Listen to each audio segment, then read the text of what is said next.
Buat kalian yang sering bersin atau batuk di kamar kalian, coba kalian cek rak kalian yang ada di sana itu berdebu nggak seperti ini. Ini adalah salah satu pemicu kalian sering batuk dan juga sering bersin. Jadi teman-teman harus segera dibersihkan ya, supaya tidak menimbulkan batuk dan juga bersin.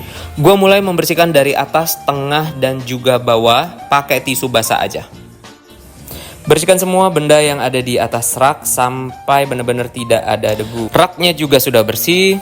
Ini dia hasilnya setelah kita bersihkan. Tidak ada lagi debu yang menempel. Sudah rapi semua, disusun. Setelah itu ternyata masih ada satu kerjaan lagi, yaitu membersihkan tempat tidurku supaya rapi dan bisa ditidurin lagi. Thank you.